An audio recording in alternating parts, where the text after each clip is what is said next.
Halo teman-teman semua, apa kabar hari ini? Semoga selalu sehat dan bahagia ya. Di video kali ini aku bakal kasih kalian informasi terkini seputar tes CPNS Kejaksaan RI tahun 2023. Dan informasi ini aku dapatkan dari Instagram Biro P Kejaksaan. Jadi buat kalian semua jangan lupa follow Instagramnya Biro P Kejaksaan untuk mendapatkan informasi terkini, terupdate, dan terakurat. Selamat menyaksikan.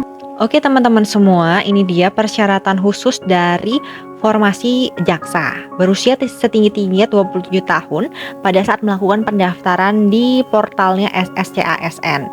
Belum pernah menikah dan bersedia tidak menikah sampai diangkat menjadi PNS, tidak buta warna, kemudian mempunyai BMI antara 18,5 sampai 25, kemudian tinggi badan minimal untuk laki-laki itu 160 cm.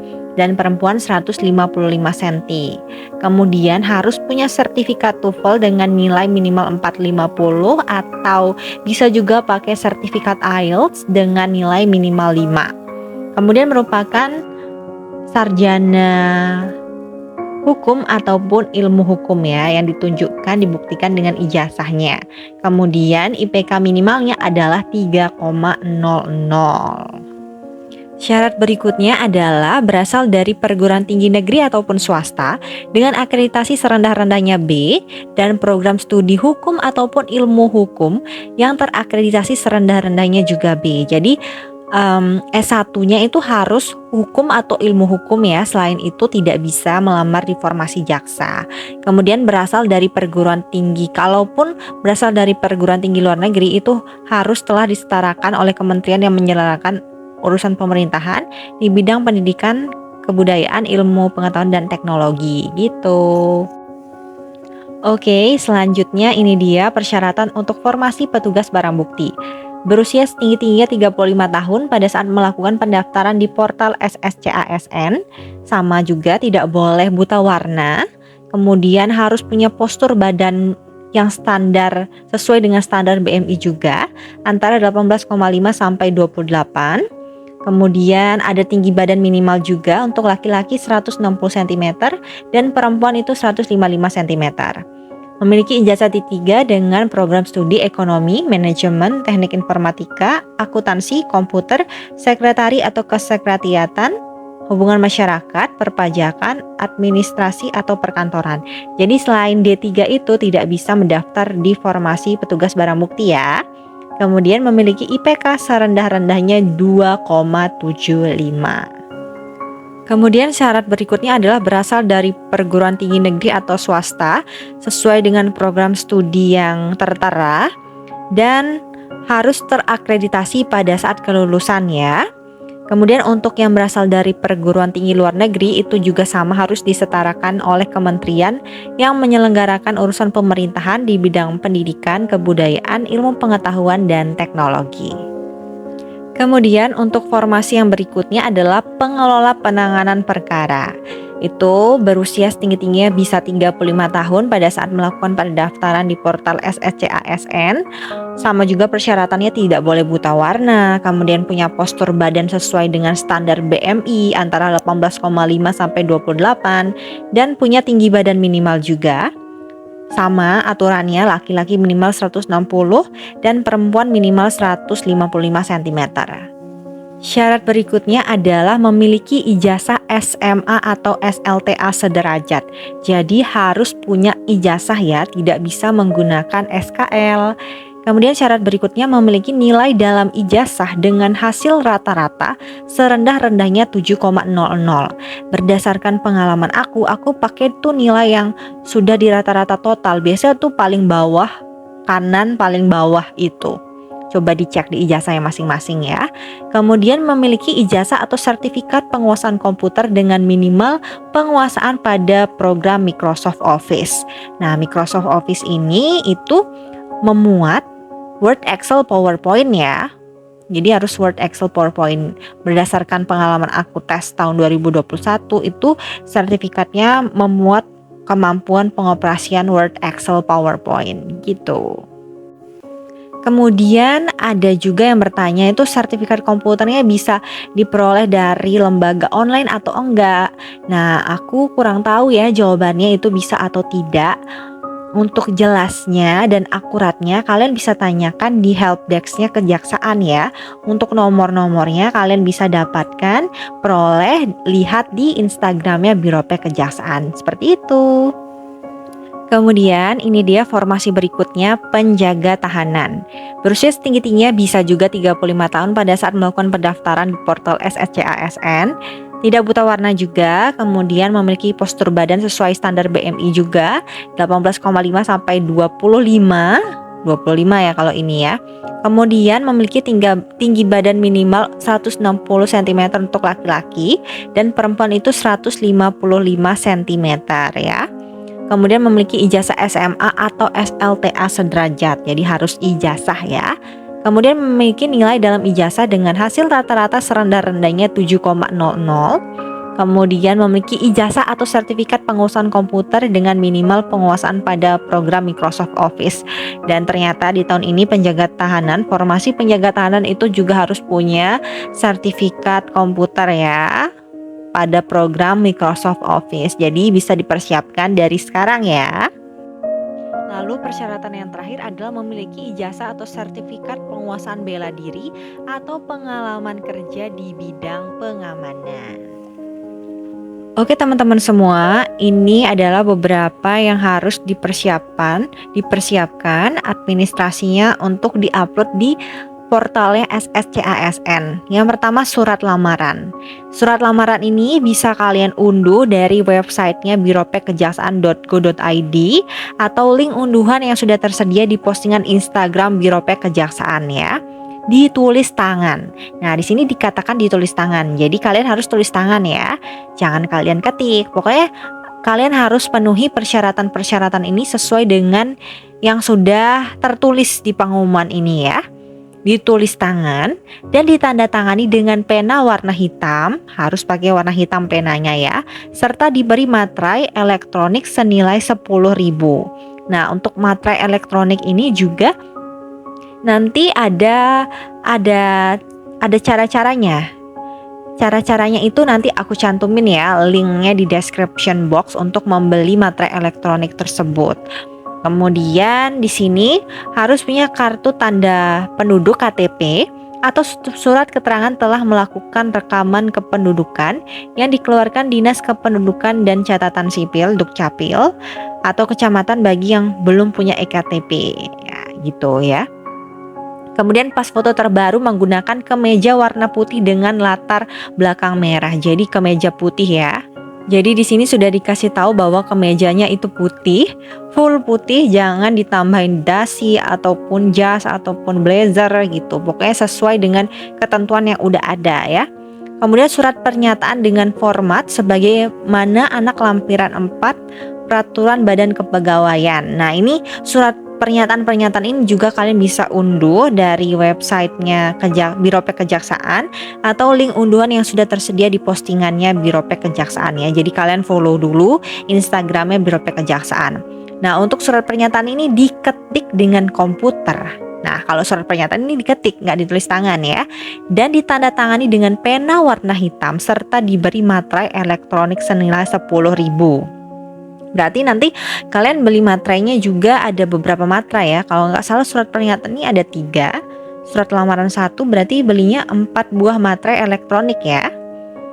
Nanti untuk cara belinya, cara membubuhkannya di surat pernyataan ataupun surat lamaran ini, tadi tuh aku sempat cari tahu juga caranya gimana. Nanti aku cantumin link videonya di description box ya. Oke, kemudian ini juga ada surat pernyataan diri, formatnya juga bisa di-download di website ataupun di postingan yang sudah dicantumkan di Biro P Kejaksaan, link unduhannya. Kemudian ini juga diketik ya surat pernyataan diri ini, dibubuhi juga, ditandatangani dengan pena warna hitam, diberi materai elektronik senilai 10.000 juga. Kemudian ijazah STTB asli ataupun legalisir secara utuh, termasuk menyertakan daftar nilai apabila terdapat nilai yang tertera pada ijazah atau STTB. Nah, biasanya kan di belakang ijazah itu ada nilainya. Jadi nanti kalian scan-nya itu depan belakang gitu. Begitu juga untuk yang ijazah S1 ataupun D3 ya. Kemudian daftar nilai atau surat keterangan hasil ujian SKHUN asli ataupun legalisir. Nah, ini untuk yang formasi lulusan SMA. Jadi kan biasa dapat ijazah dan SKHU kan. Nah, itu kalian scan juga gitu.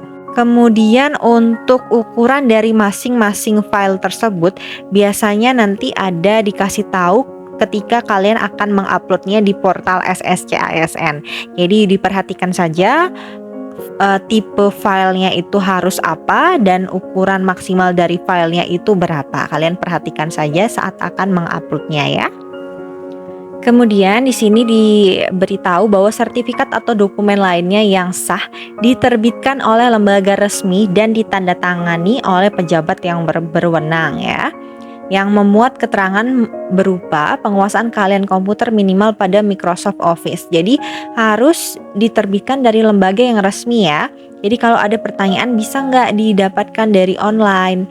Nah itu alangkah lebih baiknya kalian bisa tanyakan ke helpdesk-nya kejaksaan ya, supaya bisa dapat informasinya itu yang akurat. Kalau bisa ya bisa kalian pakai gitu. Kalau enggak berarti kalian harus cari lembaga kursus yang konvensional yang sudah punya izin resmi ya. Kemudian SKCK yang masih berlaku. Nah, banyak juga yang tanya SKCK-nya itu keterangannya apa. Sepertinya kalau keterangannya untuk melamar pekerjaan itu bisa ya menurut aku. Atau kalian bisa pakai kalimat pendaftaran tes CPNS Kejaksaan RI tahun 2023 sepertinya bisa juga. Tapi kalau kalian masih ragu, kalian bisa tanyakan juga ke helpdesk-nya kejaksaan ya. Kalau aku yang melakukan pendaftaran bakal aku tulis antara 2 kalimat tadi gitu. Yang penting kalian berkelakuan baik ya, tidak pernah dipidana penjara gitu sih sepertinya. Kemudian surat keterangan dari rumah sakit ataupun layanan kesehatan milik pemerintah yang berisi keterangan mengenai ukuran tinggi badan dan berat badan serta perhitungan BMI dengan ditandatangani oleh dokter pemerintah yang memiliki NIP. Jadi di surat keterangan itu harus memuat tinggi badannya berapa, berat badannya berapa, sesuai dengan persyaratan masing-masing formasi tadi ya. Kemudian perhitungan BMI-nya juga harus disertakan di surat keterangan tersebut. Ditandatangani oleh dokter pemerintah yang sudah punya NIP. Jadi dokternya itu harus dokter PNS ya. Jadi kalian bisa bikin ini di rumah sakit pemerintah yang ada gitu, yang dokternya itu sudah PNS ya. Kemudian surat keterangan tidak mengkonsumsi narkoba, surat keterangan bebas narkoba. Ini juga kalian bisa dapatkan dari rumah sakit pemerintah, ditandatangani oleh dokter dari unit pelayanan kesehatan pemerintah atau pejabat yang berwenang yang diberikan kewenangan untuk pengujian zat narkoba paling lama 3 bulan sebelum tanggal pengumuman pembukaan pendaftaran gitu. Kalian bisa buat sekalian tuh di tempat bikin surat keterangan berat badan, tinggi badan dan BMI itu ya. Kalau dulu aku buatnya itu di RS Bayangkara. Kalian bisa cari di RSUD, RSUP juga bisa, rumah sakit jiwa juga bisa gitu. Pokoknya yang terdekat dari tempat kalian tinggal ya.